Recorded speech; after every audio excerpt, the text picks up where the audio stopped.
Apakah Anda pernah merasakan perut Anda terasa penuh?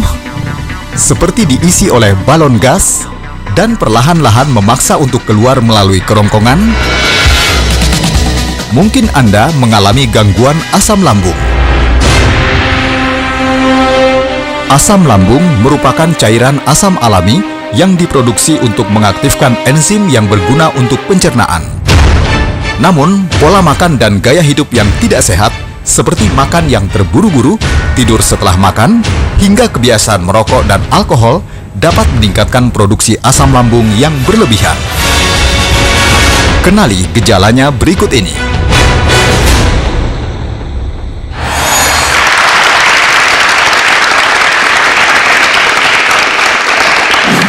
Olivia, pernah ngerasakan gejala asam lambung nggak?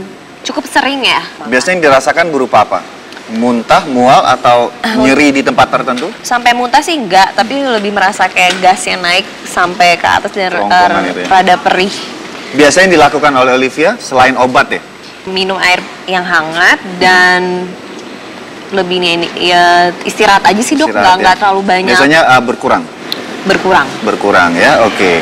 Nah, pemirsa, ternyata ada beberapa situasi yang menyebabkan masyarakat kita agak sedikit sulit membedakan antara gejala asam lambung dengan sakit emah. Nah itu dia, saya juga nggak tahu dok. Walaupun istilahnya nama asam lambung itu identik, masyarakat kita menyebutkan emah. Mirip-mirip. Ya, ada satu hal yang sederhana sekali yang bisa dipahami untuk gejala asam lambung. Ini biasanya gejala ini muncul setelah habis makan. Oke. Tadi seperti Olive tadi, setelah habis makan itu di dalam perut terasa seperti ada balon gas Penuh. yang ya. perlahan-lahan naik ya melalui kerongkongan. Itu gejala asam lambung. Kalau sakit mah dia definisinya lebih banyak lagi. Oke. Bicara masalah asam lambung ini sebenarnya tetap dibutuhkan dalam kadar yang seimbang ya untuk membantu proses pencernaan. Kecuali kalau kadarnya udah berlebihan, ini dikenal dengan nama GERD, G-E-R-D, GERD. ya, gastroesophageal reflux disease. Itu kenapa dok? Nah, Terjadi? untuk bicara mengenai gangguan karena kelebihan asam lambung, kita akan diskusi dengan rekan sejawat saya, yaitu Dr. Arifah Rialsam. Halo dok, kabar? Halo Dr. Ari. Dok, tadi keluhan Olivia habis makan itu merasakan seperti ada balon gas di dalam perut lalu naik. Nah ini sudah definisi sakit mah atau masih gejala asam lambung? Iya, kalau sudah naik ke atas itu malah udah kita bilang penyakitnya GERD namanya. GERD tadi ya? Jadi GERD ya. Jadi rasa kembung tadi ya, rasa gas itu, kemudian juga asam lambung naik ke atas, kadang-kadang bikin panas dada itu. Panas dada, mulut pahit. Itu memang asam lambung yang berlebih-lebihan. Nah, secara normal mestinya asam lambung nggak naik. Tapi jangan-jangan mungkin juga ada gangguan klep di kerongkongan ya, di perbatasan kerongkongan antara kerongkongan dengan lambung, atau lambungnya itu lama kosongnya. Jadi kalau lambung itu lama kosong, asam lambung yang sudah berlebih-lebihan itu gampang naik ke atas. Biasanya juga ada kaitan dengan jenis makanan tertentu nggak dok? Yang jelas makanan-makanan yang mengandung kafein ya, kopi. Nah, itu tepat ya. Kemudian juga alkohol. Kemudian juga ada makanan-makanan yang membuat pengosongan lambung kita itu menjadi lambat. Jadi seperti coklat, keju, nah gitu. Nah, bagaimana? Ya, jadi bagaimana dengan asam pedas? Nah, asam pedas ini kalau memang sudah ada luka, asam pedas itu yang memperberat kondisi lambung tadi, kondisi lambung yang sudah luka tadi, makanya menimbulkan keluhan yang tidak nyaman, tidak enak, gitu. Karena tidak semua gejala kayak nyeri Sama. di bagian perut, sakit, panas itu adalah gejala asam lambung. Apakah ada gejala lain yang spesifik untuk gejala asam lambung? Ya, oke, tadi keluhannya seperti itu. Jadi rasa nyeri di daerah ulu hati. Kadang-kadang masyarakat bilang, oh itu karena asam lambung. Belum tentu. Belum tentu. Karena apa? Karena kan sebenarnya di daerah ulu hati kita itu ada organ-organ yang lain. Apa dari pedunya, kandungan pedu, apa dari liver, atau bahkan ada dari bagian bawah jantung itu kalau dia kebetulan ada penyempitan di sana, itu bisa menimbulkan nyeri yang hebat. Gejalanya seperti orang kena asam lambung yang tinggi, itu sebenarnya serangan jantung gitu loh. Kalau antara asam lambung dengan sakit mah, ini benang merahnya apa dok? Iya, jadi kalau sakit mah itu kan di lambung ya, sakit mah di lambung. Jadi salah satu orang dengan sakit mah ini adalah karena asam lambung berlebihan. Nah itu tadi, jadi ya kadang-kadang orang ngambil, dok saya ini sakit asam lambung. tinggi, itu sebenarnya karena sakit mahnya itu gitu. Situasi yang Olivia bahwa dengan mengkonsumsi air putih hangat kemudian istirahat, keluhan ini berkurang. Nah, iya. Atau beberapa case atau kasus masyarakat mengkonsumsi obat untuk menyeimbangkan kondisi asam. Iya. Nah, ini apakah misalnya situasi yang dilakukan oleh Olivia atau ada obat untuk yang gejala asam lambung dan gejala ini berkurang, berarti itu sudah layak dikatakan aman? Iya, jadi biasanya kalau ada pasien-pasien bilang, iya dok, saya asam lambung tinggi, tapi kalau saya minum antasida, minum air putih, teh manis misalnya, susu gitu, lebih enak rasanya. Nah, itu jangan-jangan memang karena asam lambung yang tinggi. Jadi pada saat dia minum air putih, kemudian minum obat antasida misalnya, itu menetralkan asam lambung tersebut. Tapi produksi asam lambungnya tidak ditekan oleh obat-obat tersebut, oleh makanan tersebut. Saya mau nanya dok, kalau anak-anak bisa nggak ya dok kena penyakit asam lambung atau mah? Jadi bisa kena semua, anak-anak ya? juga bisa. Saya cenderung sekarang mendapatkan anak-anak 12 tahun, 13 tahun itu udah mempunyai masalah dengan lambungnya. Itu tadi, karena ya pola makan, ya fast food, belum lagi cenderung anak-anak kita ini kan juga senang yang pedes-pedes ya. Bicara masalah makanan nih Olivia, kita ingin memberikan beberapa tips untuk pemirsa di rumah dan juga di studio, beberapa makanan yang sebaiknya dikonsumsi dan sebaiknya dihindari, terutama untuk penderita dengan gejala asam lambung. Yuk, Dokter Ari sama Olive ke sini, ke meja. Ini ada beberapa sumber makanan yang bisa mengurangi gejala asam lambung saat asam lambung itu terjadi. Ini adalah yang pertama adalah susu ya dok ya? Susu, tapi ini susunya mesti yang susu yang low fat Low ya. fat, iya. Jangan susu yang full cream, karena kalau susu full cream kan lemaknya tinggi. Justru nanti akan membuat rasa tidak nyaman itu. Mungkin perihnya hilang sebentar, tapi begahnya atau kembungnya jadi berkelanjutan lama, terus ya. betul. Lalu air putih hangat. Ini standar yang sudah harus dikonsumsi saat kondisi tersebut terjadi. Nah, ini yang harus dihindari. Yang pertama adalah keripik. Asinnya tuh. Asinnya ini yang merangsang produksi asam lambung semakin berlebihan ya. Lalu kemudian kebiasaan makan Anda yang terburu-buru, misalnya ditunggu janji sama teman atau gimana, ya, wah makannya cepat, Dan punyanya makan juga banyak cepat. ya. Ini juga bisa mempengaruhi ya dok ya. Mempengaruhi, menyebabkan gangguan pencernaan gitu. Nah, di sini ada yang namanya penyedap rasa atau MSG, ya. Ini juga bisa menyebabkan buat asin juga. Asin. Ya. Lalu beberapa buah-buahan yang asam, Ya, asam. seperti lemon, Jeruk. ya, kemudian stroberi juga kadang asam. Kalau asam. Lalu ikan dengan Yang pedas. pedas, Ya. itu juga sebaiknya dihindari. Nah dok, masalah gejala asam lambung apakah ini bisa disembuhkan? Bisa disembuhkan. Jadi kadang-kadang kalau dalam keadaan akut, memang saya boleh nih bilang pasien, Bu, kurangi nih asam-asam, kurangi yang pedas-pedas, coklat, keju, lemak, apa seterusnya, dok? Tidak. Saya Tidak ya? bilang. Kita obatin asam lambung ibu, kalau sudah baik, bisa ini dikonsumsi lagi, tapi tentu tidak boleh berlebihan. Jadi prinsipnya boleh. Gaya hidup tadi, ya, gaya hidup kita, ya kan asam lambung tinggi ini juga selain faktor makanan tadi, mungkin juga minuman, juga faktor stres. Betul dok. Belum tentu semua asam lambung itu karena telat makan. Iya, pengendalian diri itu yang penting. Nah masalah kesembuhan tentunya selain Anda bisa lakukan terapi pencegahan seperti yang sudah kami sampaikan tadi, ya. Jika keluhan ini berlanjut terus-menerus, sebaiknya segera periksakan ke dokter karena ada ancaman yang beresiko, termasuk kanker lambung itu tadi. Nah, terima kasih Dr. Ari Faryalsyam. Terima kasih. Terima kasih dok. Terima kasih dokter.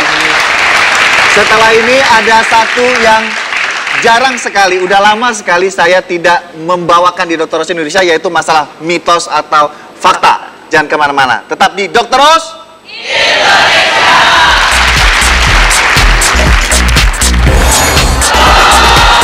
Benarkah sayur bayam bisa beracun jika sering dipanaskan? Temukan jawabannya sesaat lagi. Kenapa? Dengan proses pemanasan ini biasanya kandungan vitamin dan mineralnya mulai.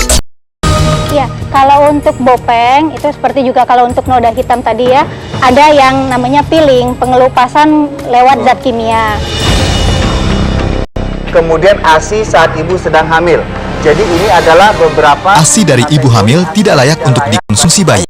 Mitos atau fakta? Ini mitos atau fakta? Cegah kanker serviks dengan antioksidan. Kanker yang sering dan paling banyak menyebabkan kematian pada wanita adalah kanker serviks. Biasanya gangguan pencernaan yang sering terjadi adalah asam lambung yang meningkat, Bahaya yang mengancam jika makan berat di malam hari. asam lambung yang naik ke atas. beras merah untuk mencegah diabetes. Kemudian kalau sudah terbiasa kita tingkatkan lagi jadi 1 beras putih banding 1 beras merah.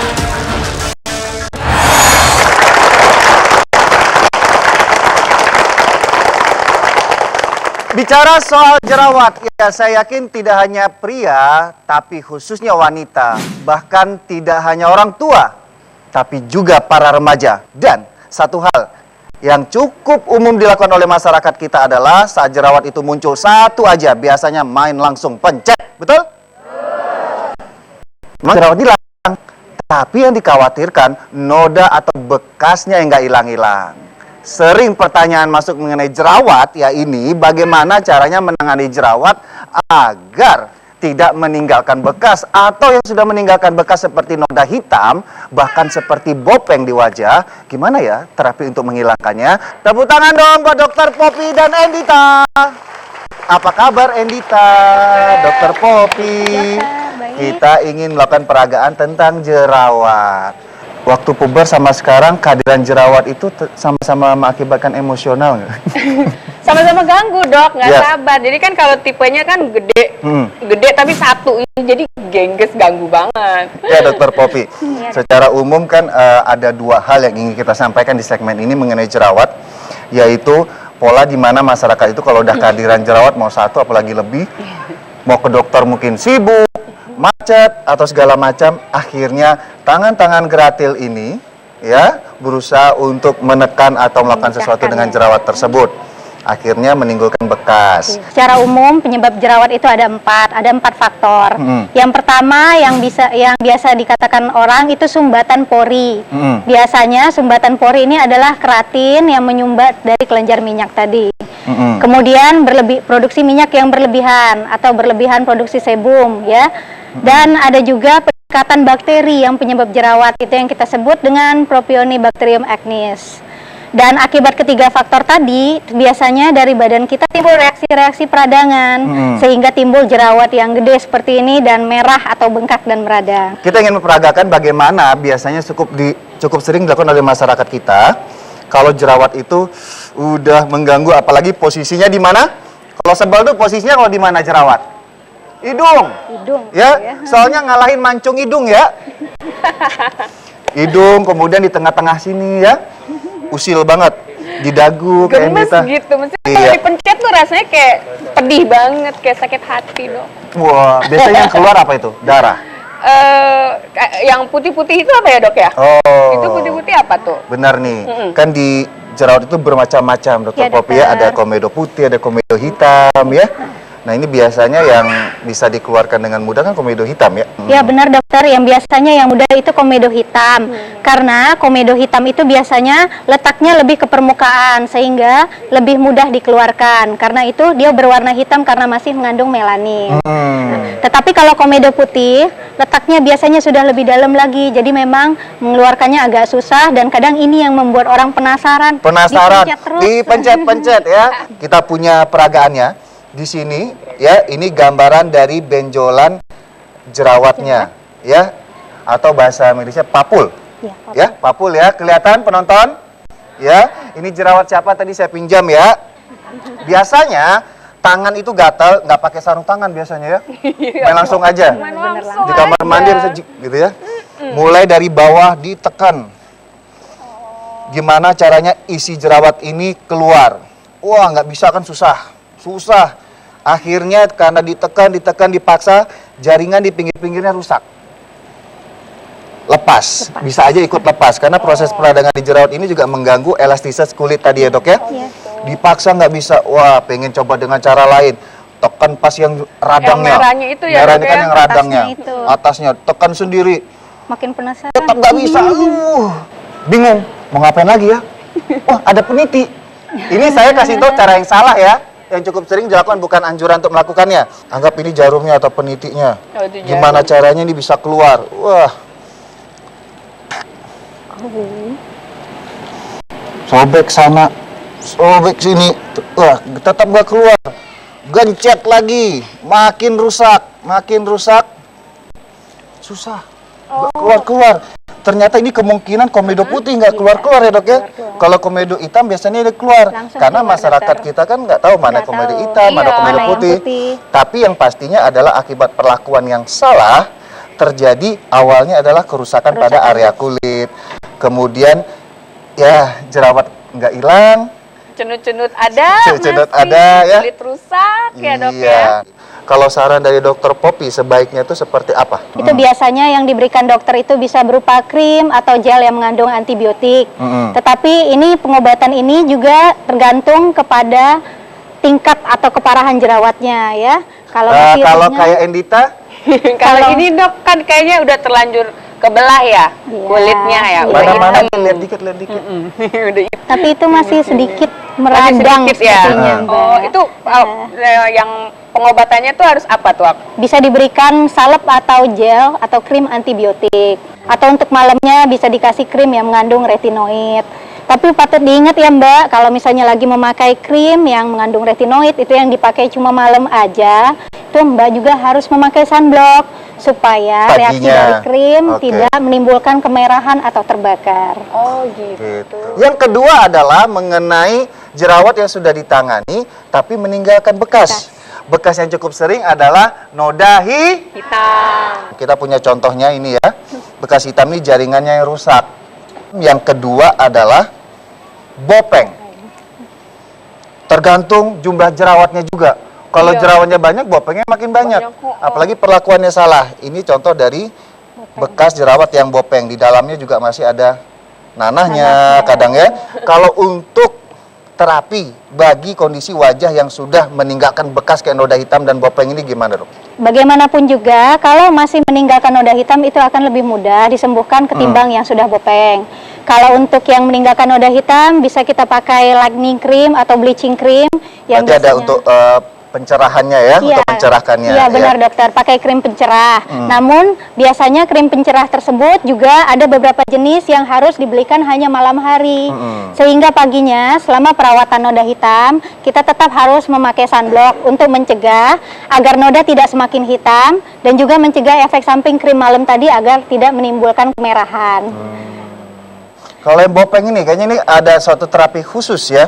Iya, Tidak benar, hanya dokter. krim. Nah, ini yang sering ditanyakan juga oleh penonton kita. Perawatan untuk bopeng ini katanya pakai krimnya cukup. Nah, ini nggak cukup. Ada terapi khusus. Biasanya di klinik itu dikasih terapi berupa apa, dok? Ya, kalau untuk bopeng itu seperti juga kalau untuk noda hitam tadi ya, ada yang namanya peeling, pengelupasan lewat zat kimia. Tapi kalau scar ini atau yang bopeng ini sudah tidak bisa lagi dengan krim-krim biasa, ibu-ibu. Harus melalui metode prosedur-prosedur tertentu. Misalnya bisa di dermabrasi atau pengikisan kulit, bisa juga di subsisi, bisa juga seperti saya katakan tadi di peeling, atau bisa juga di laser. Dan kadang-kadang diperlukan pengisian kulit kembali, jadi disuntikkan seperti filler, dokter. Biar permukaan kulit itu tetap rata. Sebenarnya yang pertama kali kita lakukan pada terapi jerawat itu adalah mengobati jerawatnya. Jadi kalau krim-krim yang saya sebut tadi, misalnya krim penghilang bekas, krim lightening atau bleaching, itu tidak boleh digunakan saat jerawat sedang meradang. Jadi saat meradang sebaiknya yang diberikan itu adalah antibiotik atau anti radang tadi. Ketika jerawat ini radangnya sudah hilang, misalnya tanda-tandanya sudah nggak bengkak, sudah nggak terlalu merah, kemudian udah nggak sakit, baru kemudian bisa dikonsultasikan ke dokter untuk minta dihilangin bekasnya. Oh gitu. Iya. Waduh, kayak ada harapan ya. Nah, mungkin satu lagi harapan penonton kita itu, maaf kata, misalnya masih punya bopeng bekas luka jerawat. Nah, ini sejauh mana terapi yang tadi dokter bilang mengenai peeling atau pengikisan sel kulit yang bagian atas itu lebih berhasil? Biasanya berapa lama? Kalau yang untuk Bopeng, bopeng atau yang scar ini memang terapinya saya akui sulit ya. Karena kan memang membutuhkan prosedur tadi dan biasanya dokter tidak cukup sekali. Ya. Jadi tidak cukup sekali di peeling, harus ada interval bulan depan, Ya. kemudian bulan depan lagi. Begitu juga dengan prosedur-prosedur yang lain, misalnya dermabrasi. Tidak bisa dilakukan sekali saja. Jadi memang kadang-kadang membutuhkan 6 bulan bahkan lebih Ya. dan hasilnya juga masih banyak yang belum memuaskan. Oke, yang penting adalah sabar ya, karena nggak sabar mencet-mencet malah jadi tambah bekas, perawatannya makin panjang dan lama. Ya, itu tadi. Walaupun wajah Anda saat ini mungkin sudah bersih, tetap aja yang namanya perawatan sehari-hari sesuai dengan jenis kulit Anda itu tetap dilakukan. Kayak Tete Endita, ya. Tepuk tangan buat Dr. Popi. Terima kasih Dr. Popi informasinya. Setelah ini masih banyak tips menarik lagi di Dr. Us Indonesia, jadi jangan kemana-mana. Tetap di Dr. Us Indonesia. Anda selalu ingat bahwa ASI itu Air susu ibu, ASI, bila disimpan lama akan menjadi darah. Bolehkah dikonsumsi? Penyimpanan ASI perah itu tergantung dari suhu penyimpanannya. Iya. Pada prinsipnya, semakin dingin Seseorang memiliki kualitas kesehatan dan penampilan yang tidak sesuai dengan usia yang seharusnya. Ciri-ciri terjadinya penuaan dini dapat terlihat pada gigi yang mulai berkurang, postur yang mulai bungkuk, kulit yang mulai berkerut, dan rambut yang mulai rontok.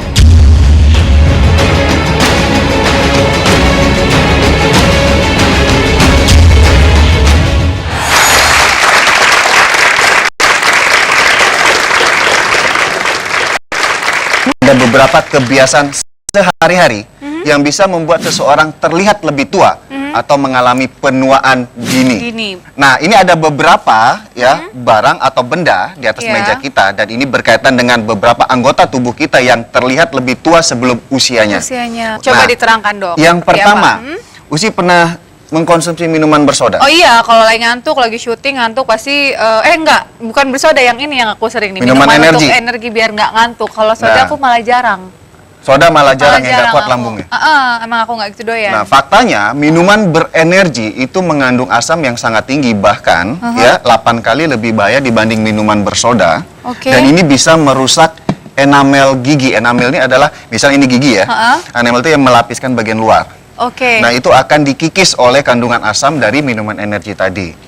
Menyebabkan apa nih? Misalnya kayak Jadi, kuning-kuning atau coklat. pengelupasan. Jadi Oh, setelah oke. enamel itu kelupas ya tipis, dia akan merusak dentin. Dentin itu adalah struktur yang menyusun gigi. Lama-lama ya gampang ompong. Oke. Ya seperti Cepet itu. ompong. Nah, solusinya bukan kita tidak boleh mengkonsumsi minuman berenergi ya, gunakan sedotan. Sedotan. Itu meminimalkan kontak langsung dengan gigi.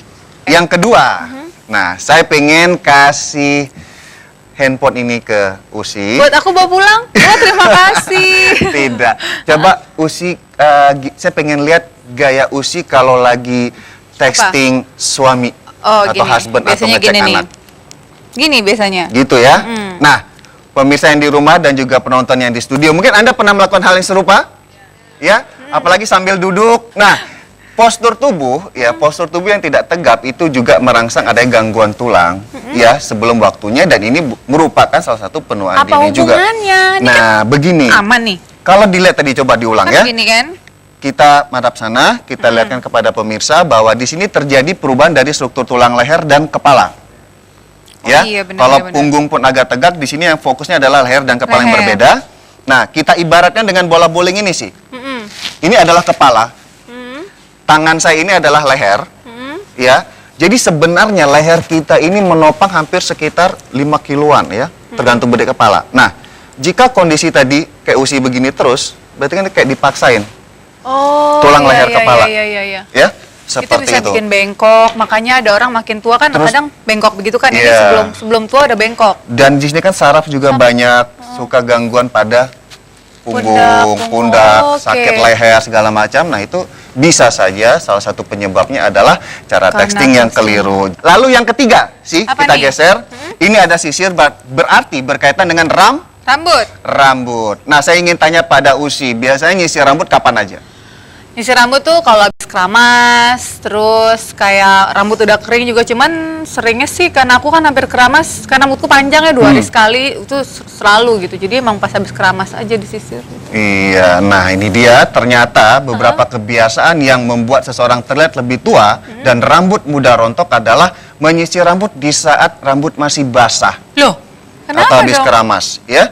Karena di saat rambut masih basah itu memudahkan kerapuan yang terjadi pada struktur kulit atau struktur dari rambut.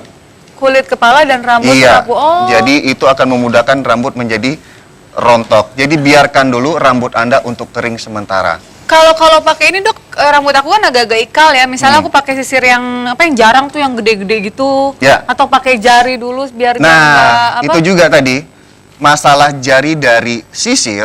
Ini memang dibutuhkan adalah sisir yang jarang yang dulu. jarang. Jangan Selama yang terlalu rambut rapat. itu basah. Iya, kalaupun Oke. basah ya pelan-pelan dulu, Pakai tapi pilih pelan-pelan. yang jarang ya. Oke. Itu. Dan yang terakhir adalah masalah kebiasaan membersihkan muka. Nah, ini cukup banyak yang terjadi pada terutama kaum muda ya. Nah, keluhannya adalah mukanya terlihat kering atau malah tambah jerawat atau justru malah tambah berminyak. Nah, di sini pertama untuk jenis kulit tertentu misalkan berminyak ya, memang dibutuhkan 2 atau 3 kali untuk membersihkan muka. Dan jenis airnya juga harus diperhatikan. Ya, airnya memang jangan yang dingin. Jadi Agak hangat dulu. Hangat-hangat, ya, ya. karena ini akan buka pori-pori untuk mengeluarkan minyak yang ada di Di kulit. muka. Beda halnya dengan kulit yang tidak berminyak atau Oh, normal. oke. Itu boleh dengan air biasa seperti itu. Dan yang pasti ya, masalah penuaan dini atau kulit yang kusam segala macam itu kan karena radikal bebas juga.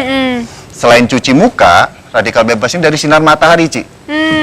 Jadi antisipasinya jangan Ya, terlalu sering kena matahari pakai sama topi, pakai payung, sama kemudian itu, SPF apa, ya. SPF, oke. 15 sampai 30. Nah, mau minyak dirubah kebiasaan teladan. sehari-harinya? Pasti. Ya, terutama texting Terutama tadi ya. handphone. Kalau bisa yang di depan touchscreen gini, Iya, tata-tata gitu bener, ya. bener. Oke, pemirsa, mudah-mudahan tadi tips dari kami mengenai kebiasaan sehari-hari yang bisa terlihat Anda terlihat tua ya, itu bisa dirubah untuk kepentingan Anda di kemudian hari. Ya. Setelah ini kita akan bicara mengenai antioksidan. Ada apa dengan antioksidan? Tetap di Dr. Oz Indonesia.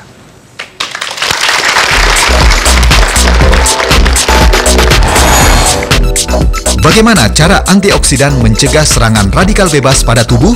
Sesaat lagi di Dr. Oz Indonesia. Di segmen ini, kita sudah membagikan cermin ajaib kepada penonton di studio. Tunjukkan cermin Anda. Teng-neng. Oke, ada 3 tanda yang harus Anda ketahui yang menunjukkan penuaan dini yang terjadi pada kulit Anda. Yang pertama adalah lihat pada mata Anda. Pada bagian pinggir atau sudut mata Anda, apakah ada kerutan? Ada dong kerutan. Tapi ekspresinya jangan dimainkan. Anda diam saja, tidak perlu mengernyitkan mata, tapi gitu. diam. Jika Anda diam, tiba-tiba Anda melihat ada kerutan atau garisan pada pinggir mata, itu adalah salah satu tanda proses penuaan dini. Tapi kalau Apabila kita Anda masih di senyum, bawah usia 30 tahun. kalau kita tertawa kan pasti kan ada kerutan tuh nggak masalah. Iya, itu wajar. Oh, itu karena wajar. kebanyakan ekspresi seperti itu ya. Yang kedua adalah masih di daerah mata Anda, yaitu lingkaran hitam. Oh, bawah sini. Iya, di bagian bawah sini, lingkaran hitam. Gimana Anda pemirsa yang di rumah? Anda mungkin bisa menggunakan cermin yang lebih besar ya, seperti itu. Itu ciri yang pertama. Yang kedua, Anda bisa melakukan gerakan seperti menarik jari dari atas sampai ke bawah pada kulit wajah. Ayo, segera dipraktekkan. Tarik ke bawah. Apabila ditemukan garis putih, itu menandakan kulit Anda kering. Kulit kering ini lebih cepat mengalami proses penuaan dibanding kulit berminyak, walaupun kulit berminyak ini masalahnya biasanya adalah jerawat. Yang ketiga adalah elastisitas kulit. Ini caranya sangat mudah. Anda tarik pipi, kemudian lihat berapa lama kulit Anda kembali ke bentuk semula. Saya pengen coba, Laras. Oh, tok. Gitu. Kalau ini emang gemuk ya, cabi. Oh, balik kok. Pemirsa yang di rumah dan juga penonton di studio, penuaan dini itu sebenarnya adalah proses yang bisa diperlambat. Oh, diperlambat. Dicegah tidak bisa, namanya juga proses menua itu nggak bisa dicegah. Bicara masalah yang mempercepat proses penuaan dini adalah sesuatu yang kita konsumsi sehari-hari dan terkadang sulit dihindari, yaitu gula. Pernah mengkonsumsi gula? Tiap hari. Pasti Tiap ya. hari. Oke, untuk Anda pemirsa di rumah dan penonton di studio, saya ingin tunjukkan bagaimana efek gula terhadap kulit Anda. Dan saya sudah ditemani oleh seorang ahli nutrisi, ya. Rizal, apa kabar? Halo, baik dok. Iya, Rizal kenalkan ini Laras. Oke. Tadi sudah bincang-bincang masalah gula nih. Nah, ini bicara tadi yang saya bilang bahwa pengaruh gula terhadap proses penuaan pada daerah kulit, ya, ini saya ibaratkan adalah pada tabung ini. Lihat ya. Di sini ada paralon di depan. Ini adalah serat kolagen, serat elastin yang membangun struktur kulit Anda sehingga terlihat elastis. Seperti itu.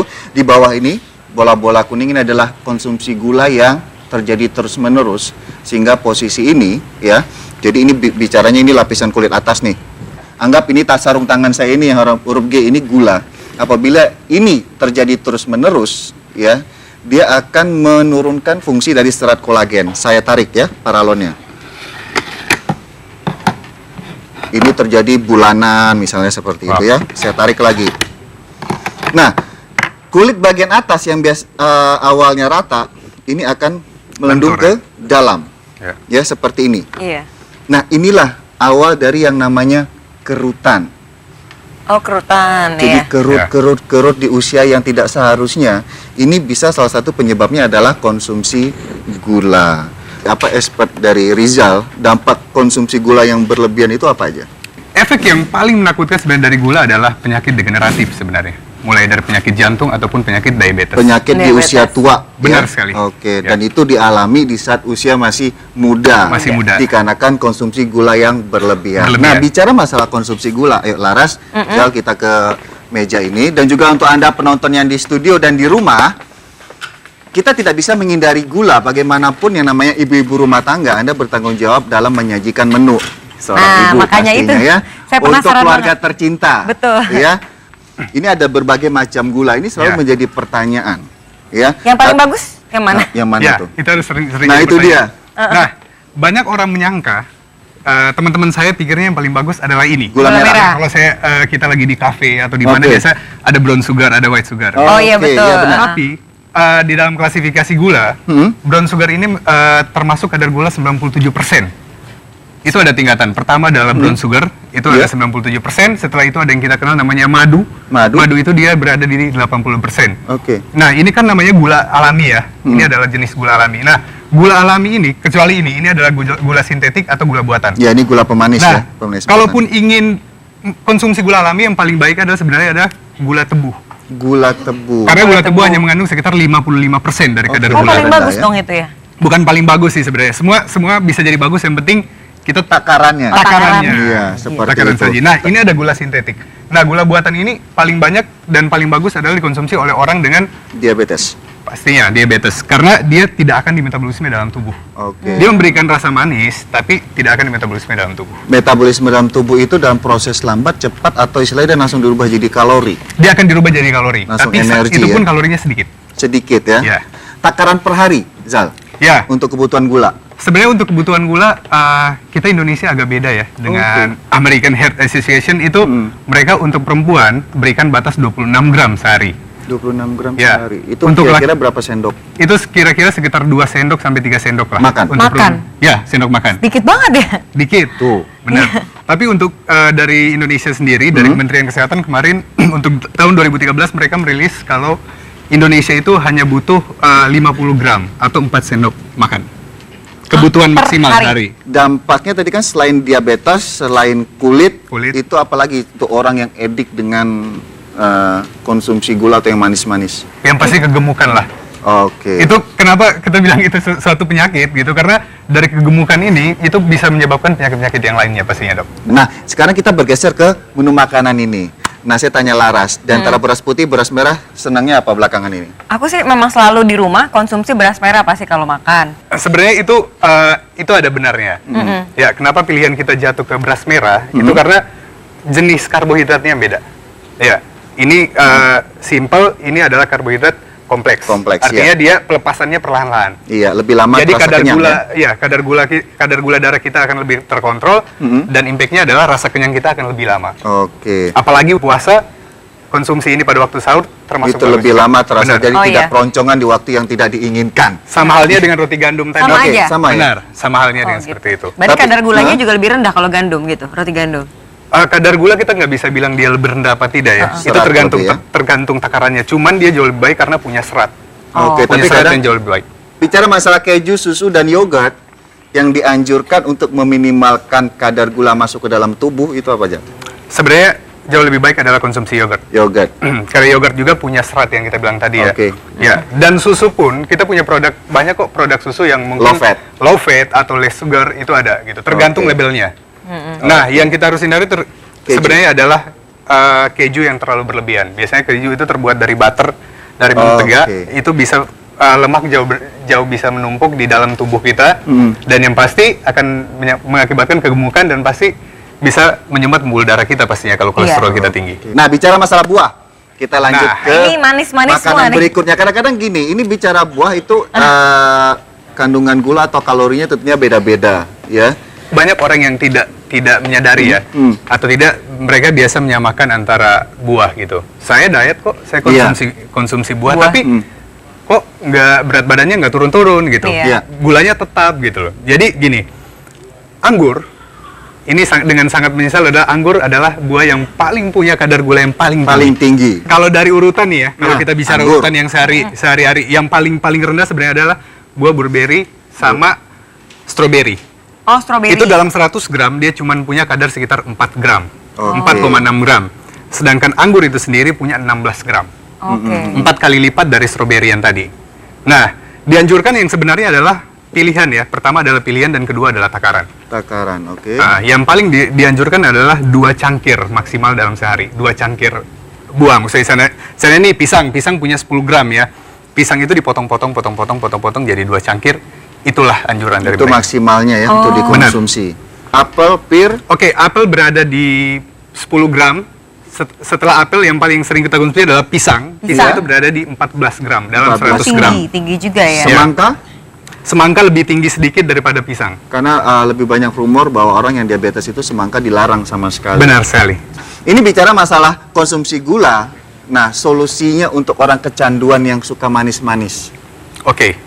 Ya, solusinya yang pertama ya, kita harus lihat label pastinya ya. Karena sekarang orang nggak terlepas dari yang namanya praktis, Dok. Nah, kita udah tahu kan, misalnya gula 50 gram. Label makanan di sini ada 8 gram. Berarti kita masih punya sisa 42 gram untuk selanjutnya. Buah sangat disarankan karena apa? Buah punya serat dan vitamin. Ini bisa membantu terutama untuk orang yang lagi diet. Tapi yang seperti kita bilang tadi, itu buah juga harus ada batasannya. Intinya adalah menjaga batasan-batasan makanan tersebut. Oh, yang penting dalam sehari 50 gram aja gitu ya, kita hitung. Harus agak rumit dikit lah sebenarnya. Agak capek sih ya, Agak capek. nyatat dulu, oh ini Itu udah benar. berapa. Iya Karena gitu. ada istilah sehat itu mahal. Sebenarnya bukan mahal di price, ya, bukan di harga, tapi mahal di mana kita memanage diri untuk berani meluangkan waktu menghitung-hitung apa yang sudah masuk ke dalam tubuh. Itu yang membuat itu mahal. Nah, itu tadi pemirsa pembicaraan kita mengenai dampak konsumsi gula berlebihan tidak hanya terhadap kulit Anda, tapi juga pada penyakit-penyakit degeneratif atau penyakit yang biasanya diderita oleh orang tua tapi terjadi pada usia yang tidak seharusnya. Kita tidak mungkin bisa menolak mengkonsumsi gula dalam kebutuhan sehari-hari, tapi secara bijaksana mulailah untuk membatasi konsumsi gula demi kesehatan Anda hari ini dan esok. Tetap di Dr. Oz Indonesia.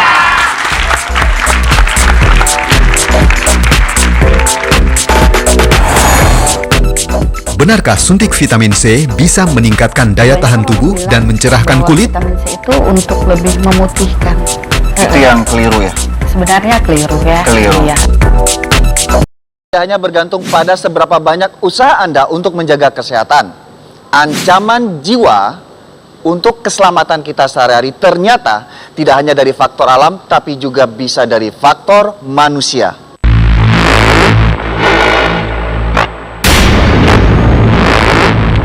Ancaman keselamatan jiwa Anda di mana saja.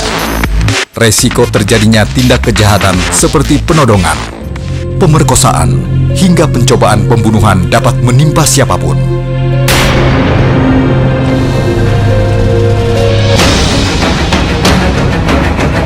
Karena itu, setiap individu perlu memiliki suatu taktik tersendiri untuk melindungi diri dari resiko menjadi korban kejahatan.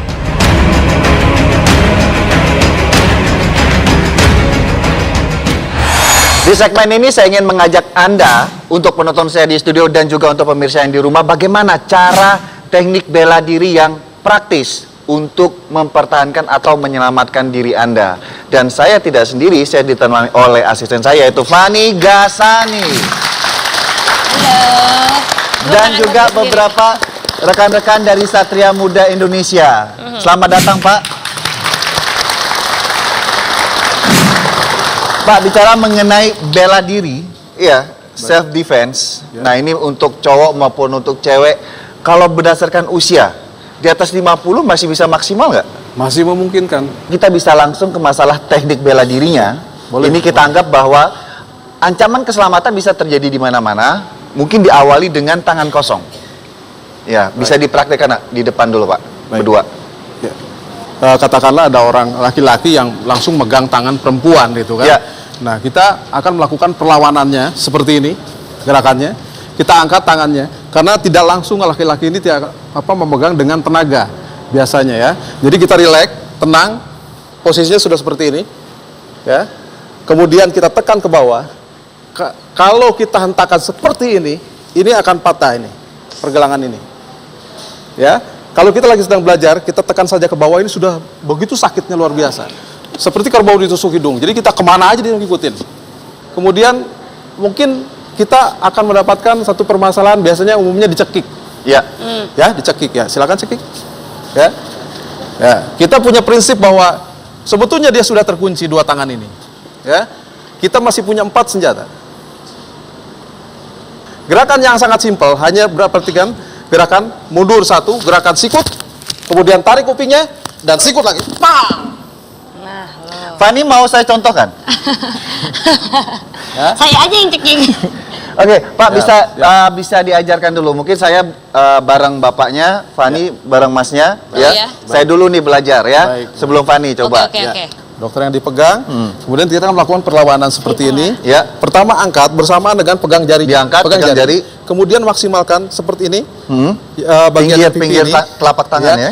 Kita pegang ini, ya, maksimal cengkeram dan ke bawah, turun ke bawah, tarik, iya, udah dari sini. Gitu aja ya. Terserah mau di apapun ya. mau ditonyok, mau ditendang kalau Iya. sudah ada di bawah, ya gitu kan. Kalau kita mau Oke. jahat banget ya terserah itu kan. Oke, gitu. nah Fani, Ya. coba Fani, Nah, ini bagaimana perempuan nih? kan? Perempuan ya, nah. gitu kan. Ya perempuan ini, takutnya Pak. Perempuan emang nggak kelihatan apa? maksudnya kalau tadi kan kita prakteknya dia Oke. laki-laki kan itu kan. Oke. Oke, sekarang sama-sama kita angkat satu seperti ini. Kemudian pegang, ke bawahin, tenagain. Nah, setelah ini ya mau ditendang, lepasin, pukul bagian belakangnya. Tadi kan itu baru teknik yang pertama. Oke. Ini teknik yang kedua yang dicekik. Gimana nih? Oke, yang dicekik. Jadi gerakannya satu, pegang dan mundur. Ini, pegang. Nih lihat nih, pegang. Mundur, tangan sudah di atas. Kemudian sikut ke bawah. Ambil kupingnya, telinganya, tarik ke sini dan sikut. Pau. Iya, simpel nggak? Ya. Itu yang tangan kosong. Yang tangan kosong. Senjata tajam, pisau contohnya. Ya. Gimana Pak? Kebetulan rekan saya, Aduh, aku takut. Pak Robin. Iya, bentar, biar. Enggak, yang tadi.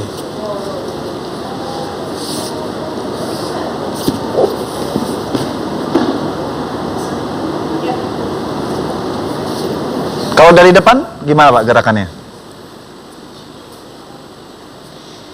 Oh berarti posisi tangan di atas ya. Oke. Tepuk tangan dong. Nah saya pengen coba Pak. Gerakannya. Tarik ke bawah. Nah itu kalau dari depan, yuk. Ya, langsung putar. Tangkap di pergelangan tangan, tekan bagian itu aja, terus ke bawah. Iya. Nah ini tadi pisau, sekarang gimana pistol? Pistol. Makin Tapi naik jangan aja tingkat dari jauh ya. kejahatannya. Jangan dari jauh, ini kalau dari jauh kita nggak bisa ngapain. Jadi yang logika saja. Yang dekat ya. Yang dekat. Gerakannya boleh cepet dulu. Ya, hindari dulu larasnya. Ya, larasnya menghindar dulu. Ya. Namanya laras. Mungkin melakukan tembakan di sini. Ya, seperti itu. Oke, bisa pelan-pelan lagi dibalik supaya kelihatan cara bukanya. Ya, hindari. Kemudian perhatikan, pada saat mau dibawa ke sana, si pistol ini harus jangan sampai di depan badan kita, harus ke atas. Ya. Kemudian kita bengkokin, langsung ambil. Coba nih sekali yuk, Fani. Oke. Pertama hindari. Pegang larasnya. Pegang ya. larasnya. Ini edisinya kan? Yang penting nggak ada. Yang penting nanti mungkin dia akan melakukan ledakan ya. Ketika saat ini kita jangan panik, bergeduar malah dilepas itu jangan. Tetap seperti ini. Kemudian lakukan selanjutnya gerakan tangan berikutnya. Iya. Ya. Ya. Terus bawa ke atas bawahnya. Iya. Oke, terus iya tekan, ambil itunya, pistolnya. Ini Mas, ceker. Iya. Oke. Nah, apakah di Satria Muda Indonesia ada pelatihan tersendiri untuk self defense ini, Pak? Ada, betul. Ada ya? Ada. Dan istilahnya untuk mempelajari itu juga nggak butuh waktu lama? Benar. Sebentar, paling seminggu biasa berapa kali? Kita bisa lakukan seminggu 2-3 kali. 2-3 kali? Iya, gitu. Jadi memang ada belajar yang memang dari dasar atau yang pengen kita hanya senang dengan bela dirinya saja. Oke. Gitu kan, karena bela diri ini tidak terbatas. Gitu kan, dengan menggigit, dengan menjambak, kan orang ya kita dengan kemampuan kita sehari-hari ini kita bisa berguna. Oh, berarti menjambak juga bisa sebagai self defense loh. Kenapa nggak ada sini bagian menjambak? Jambak menjambak ya. Oke, terima kasih untuk rekan-rekan saya dari Satria Muda Indonesia atas informasi dan teknik bela dirinya. Seorang Fani Gasani langsung bisa tetap kick. Ya, penonton di studio mau coba? Tapi di tempat yang benar ya, pada korban yang benar ya. Jangan di rumah dijadikan contoh nggak benar. Ya, oke. Setelah ini kita akan membahas mengenai suatu proses penuaan alami ya yang terjadi pada setiap orang, yaitu mengenai lupa dan pikun.